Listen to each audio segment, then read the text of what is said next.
My steam engine playroom. After fitting the small Warco WM180 lathe in position, I needed somewhere to store the lathe accessories. I was lucky to find the perfect solution in a local junk shop. I rearranged a few things in the playroom, which is really my second workshop, and while doing this I found a very unusual small model steam engine.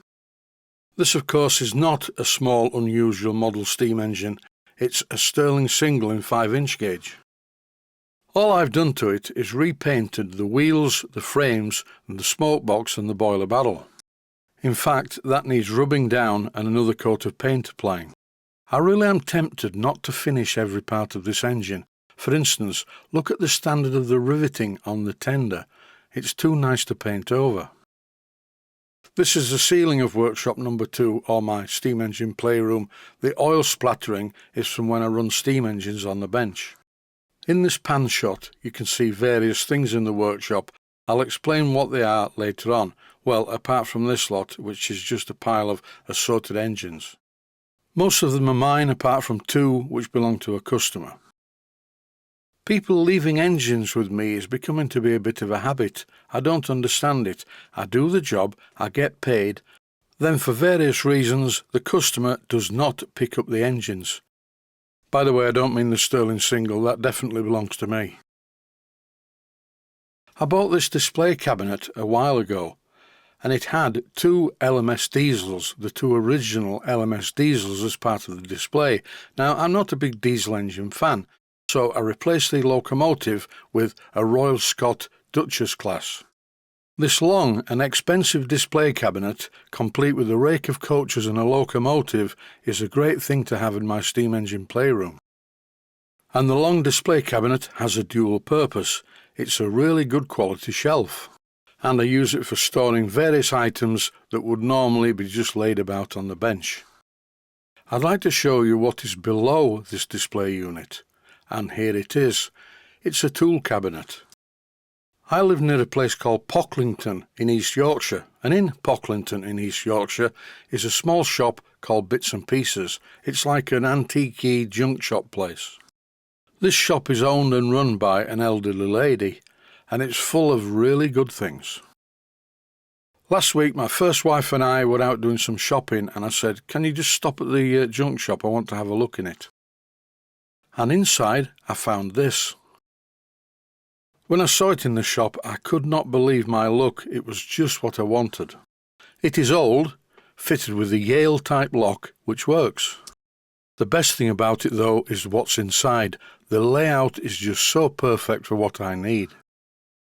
In my main workshop I have a tool cabinet, and that's very good, but it's more difficult to get at everything that's inside it. Part of the storage of the one in my main workshop is under a lid at the top, which is a bit of a pain because you have to take everything off the top of the cabinet to open the lid.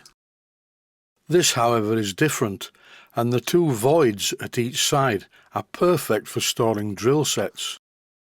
In this case, a metric set on the right-hand side and an imperial set on the left-hand side. In my main workshop, all the drill sets are permanently open, because I use them just about every time I go in the workshop. But in this, my small steam playroom workshop, I will only be using twist drills infrequently. So this is perfect. I can just lift out the boxes of drills, select the drill that I want, drill the hole or whatever I'm doing, put it back in the box and slide it back into the cabinet. I don't need to look around to see where I've put my drill sets. They're always going to be in the same place. In the small drawer underneath the left-hand void where the drill set is where I keep my tap wrenches. I haven't filled any of the other drawers really, but I'm sure they will get full over time. Everything fitted so perfectly.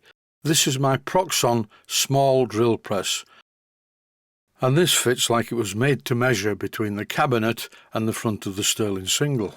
I can just slide this out onto the bench, use it to do a drilling job, and then put it back exactly where you see it now. Clamped to the bench I also have this, which allows me to fix a Proxon motor tool to the bench for grinding and polishing. And below that is my Bambi silent compressor, or should I say Bambi not exactly silent, but fairly quiet compressor. Here's a close-up shot of the messy end of the bench, but unfortunately I have to have somewhere to put things, and it's good to be able to see them so I always know where they are. Panning back to the other end for another look at the excellent tool chest, and on top of it is this. It's called a man tin. This was a Christmas present last year, and it's really useful for holding all these sort of things: sanding drums, grinders, cutters, etc. Here's a shot of the starting buttons for the Warco WM180 that I bought recently from a friend.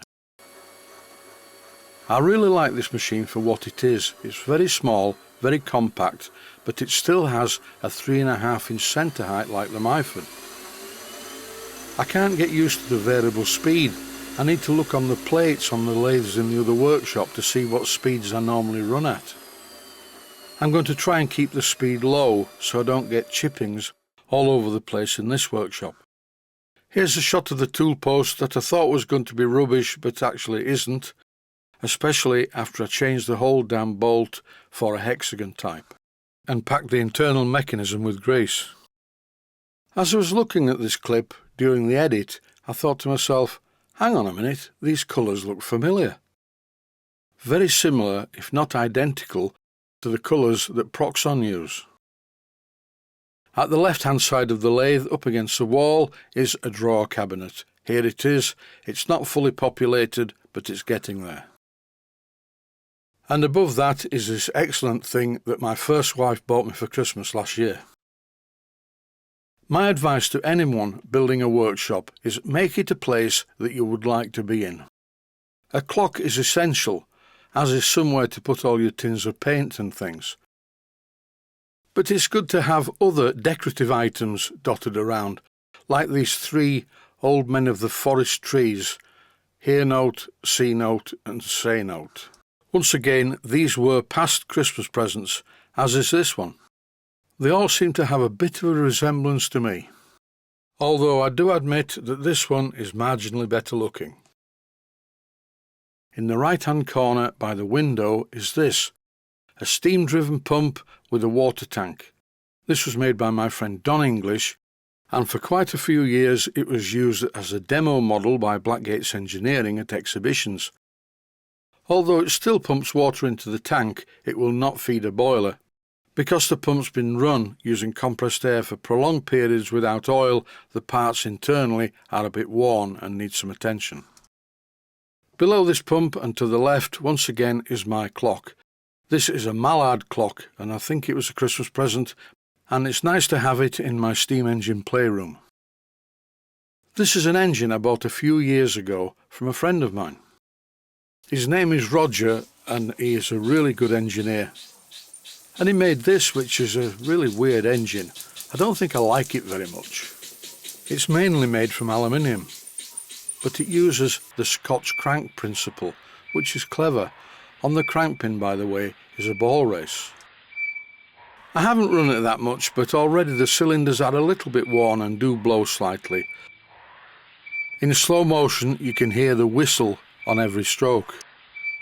Not so much when it's running at the normal speed, and it really does go fast. The big problem is that when you run it on steam, the steam exits at each side where the valves go in and out, which is very inconvenient.